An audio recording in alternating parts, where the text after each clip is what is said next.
And the area that I grew up in, again, you look at a lot of the kind of push to Brexit is an English nationalist thing. I mean, I grew up in Brooks Park. There were no English. My mum and dad were both Irish and Dubliners, so I can still get that passport. And for my kids too. Sorry, I'm not pulling the ladder up behind me, but I'm going. And the reality was, the other kids on our street were Jamaican. So I can honestly say I didn't even have a friend who was English, so I was 18. And to tell you how bad it was, my mum was the seventh of 8 kids, and she moved over to Manchester when she was 4. And her youngest brother, my Uncle Bill, was actually born in Manchester and referred to by my granny Bridget ever after as the English bastard. And as for my dad, he was no good really, because he hated the English, so his only expressions of his Irishness was that he drank Guinness, he betted on horses with Irish names, not a good system by the way, and would support any team at any sport whatsoever against England. So those are the circumstances I grew up in, and the idea that you're in something like the EU, it kind of makes you feel warm and embraced in something cosmopolitan, something real. Because what we are destroyed by in this country is the class system. Now later on, Andrew Adonis, he is on his way. He's in Oldham. What he's done to deserve that? He was in care as a youngster. He's done nothing, as far as I'm concerned, to deserve Oldham on a Friday night. I hope he's got minders with him. But he is on his way here. And the thing is, Andrew Adonis wrote a book back in 1997 about the class system. And that is a big driver for Brexit in this country.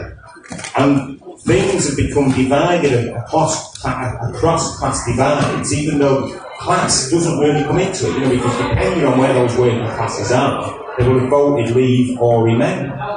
But there was a big case where working class people in Britain felt they'd been left behind. And for whatever reason, they've ended up blaming the EU. And it's to win that argument and convince them, and I think they're starting to be convinced. I think for all the bravado, you put them to a people's vote, which must be inevitable, surely, in a booth on their own, even if they bother to turn up. If they voted Leave last time, they will vote Remain this time, even if they don't admit it. And it's like, nobody that I grew up with voted Leave. None of the people I know. Because although they were working class, they weren't that stupid in a way. They weren't kind of self-defeat, because they know that it's not the EU that is to blame. But the class system in this country drags us behind the rest of Europe to start with. I mean, where else? Imagine if we didn't have a class system. Would anyone invent it? Would anyone say, wouldn't it be a good idea if we had a royal family, who, no matter how stupid they were always kind of going to be looked up to, just because they were born there. And this is something that they don't have. They don't suffer that in the rest of Europe. We need to catch up with them. We need to give ourselves that permission to be as good as them, to see our wealth shared out. And that's why I got on board with the whole anti-Brexit movement, because to me, this is the biggest disaster that has been, facing us really since World War II, and maybe before that. And I say that as somebody who grew up working class. To me, it's really important. So that's why I'm here tonight. I'm only here to chair the discussion. These are the experts. I mean, for me, kind of instinctively, a new leaving the EU is a bad idea. Once we've left the EU, a bit like when somebody diagnosed me a few years ago with type 2 diabetes, you go online and you look up everything you can about that illness. And that's what Brexit is to me. It's a terminal illness. And we've got to show everybody else, this is bad for you. We can't move forward as a country, as a people, unless we scrap it. So anyway, that's enough from me. I'll introduce you to our distinguished panel. I love watching their stuff on YouTube. Does put me off a bit that he's a scouser. Hey, nobody's perfect. And in fact, I'm old enough to remember when, as a Man United fan, we hated Everton more than Liverpool. It's Graham Hughes, three blokes in a pub. Let me introduce the listening for you. He's going to do his speech in a bit. He can't wait, can he? Greyhounds in the Traps, is that Shakespeare? And then in the middle we've got Mike Dugan, who's a professor of EU law.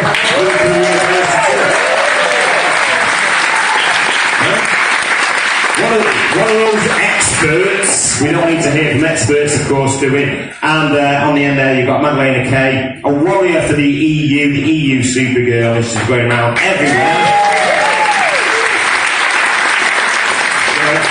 In the fact, because it is, and again, Femi Oki as well, I love all his stuff, because I follow all these people online. They become new heroes to me. But we're going to start off let's hear from a professor first. Don't worry, he is in Liverpool now, not from Liverpool. From Belfast, in fact, Professor Mike Dugan.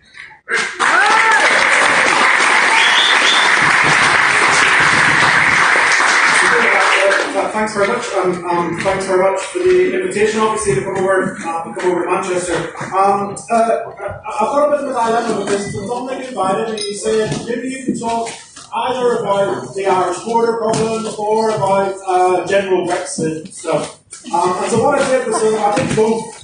And I thought, well, I'll let you decide. So, a quick show of hands. Would you like to hear about a sort of detailed academic discussion of the Irish border problem, which will be very educational?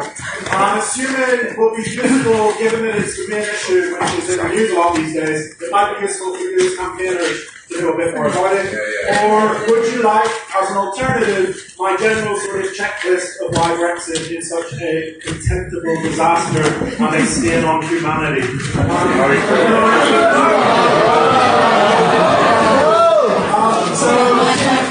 I'm going to Dublin Politics Festival next weekend, so I can quite appreciate lots of background knowledge. Okay, well, quick show of hands. Irish border? That's quite long. Brexit, general disasters, right? Not quite so much. Irish border wins the day. Okay, Irish border talk then.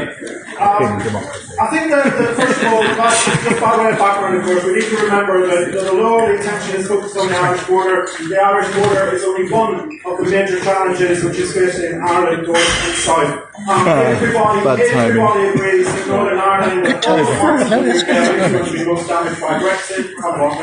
Everybody agrees that of all the member states of the EU, the Republic is going to be most damaged by Brexit, potentially even more than the UK itself. It's just a total disaster.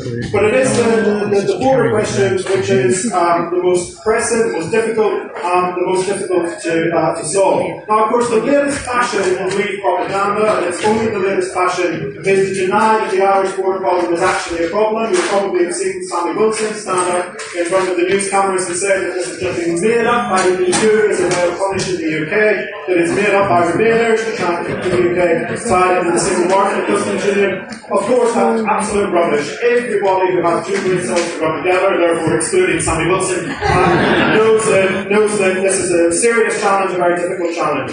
Now, it's worth reminding ourselves briefly what the nature of the challenge is. Of course, it's an economic challenge. If you're going to erect physical frontiers for customs and regulation between the north and the south, you're effectively destroying agricultural and manufacturing bases in both parts of the island, which are heavily integrated, heavily dependent on supply chains. It's partly about the social disruption. Do you need me to stand up? But then I won't be able to see my notes because my eyesight's so shiny. So I'll prop myself up and go like this. It's very good for my posture anyway. Social disruption. Obviously, if you live in one of the border communities, which is suddenly going to find life much more difficult, it's not very desirable. And of course, the sheer logistical fact that you've got over 200 formal crossing points between the north and the south. You physically cannot erect and police and enforce 200 border crossings across such a tiny territory. But most of all, of course, it's the physical manifestation of the border, which is of potential political significance and catastrophe in Northern Ireland. I obviously come from Belfast, I know the place very well indeed. And part of the genius of the Good Friday Agreement, and it is a genius agreement, is that it manages to convince both unionists and nationalists that they've won. And in Northern Irish politics, it's all about making people think that they've won. The Unionists have won because for a very long time, the foreseeable future, Northern Ireland will remain part of the UK. And pretty much everyone accepts that. But for nationalists, they've won because it doesn't really matter that much. The only thing you notice as you travel across the island of Ireland is that the signs change from miles to kilometres. And apart from that, you could basically pretend that you're part of the United Ireland if you really want to. Now, the answer to the physical frontier then is desperately important for economic, social, logistical and political reasons. Now, it's not helped, obviously, that Northern Ireland and its politicians are incapable of forming a meaningful administration to run the territory, and Brexit was only ever going to make this worse. Regardless of the border question, Brexit was only going to make it worse. But of course, the border is simply pouring oil onto a fire. Now, if we have to be honest with ourselves and realise that, of course, these concerns, while they may appear obvious to me, and you and most of the people in this room, they are not universally shared across this country. You may have seen the research that was published in Edinburgh a couple of weeks ago that suggested that well over 80% of English Leave voters believe that the collapse of the peace process in Northern Ireland is a price worth paying for their beloved Brexit. That is an utterly shocking statistic. The idea that well over 80% of English Leave voters, that's about 15 million people, believe that civil war in Northern Ireland will be worth it in order to deliver Brexit is a shocking statistic. So these are not universally shared concerns. Nevertheless, what was always going to be a difficult position has, of course, been made far, far worse by the stupidity of the Theresa May government in simply promising totally undeliverable things to different groups of people. We're going to leave the single market and the customs union, therefore we're going to have a border between the UK and the EU. Everyone knows that. But we're not going to have a hard border in Ireland. We're going to ensure that there's no return to the border in Ireland. Okay, how do you do that? That means that Northern Ireland has to remain within the customs union and the single market, even though the rest of the UK leaves. But we're not going to do that because we're not going to treat Northern Ireland differently from the rest of the UK. How do you do that? By the whole of the UK staying in the customs union and the single market. And you're just back to the start of the circle again. The government's position is completely inane, totally incompatible, thoroughly incompetent and or dishonest, probably both. Now,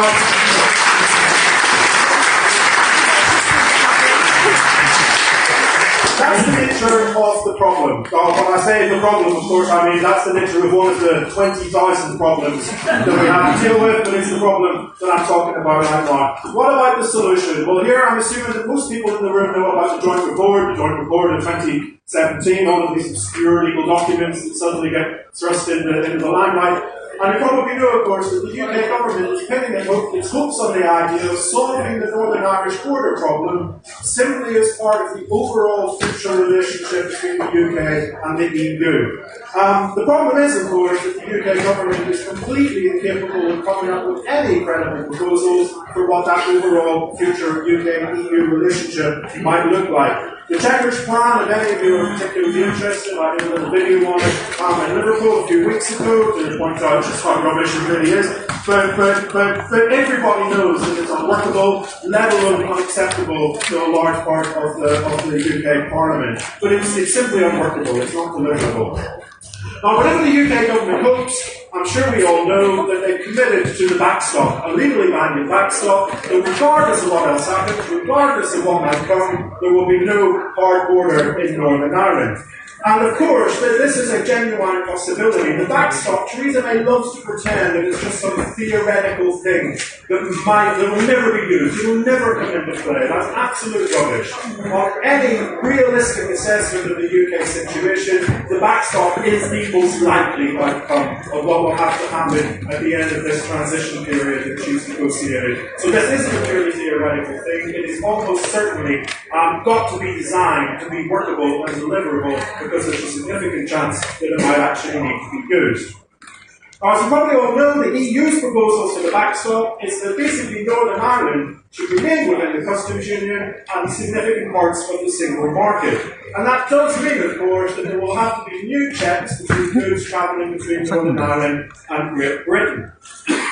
We all know that the UK government is totally opposed to this. It says it's completely unacceptable, and it talks in these increasingly apocalyptic terms as if the entire UK as a state is about to spontaneously combust if the EU decides to check the quality of horse semen on a ferry between Scotland and Belfast. That is the nature of border checks, by the way. Let's not get your hands dirty.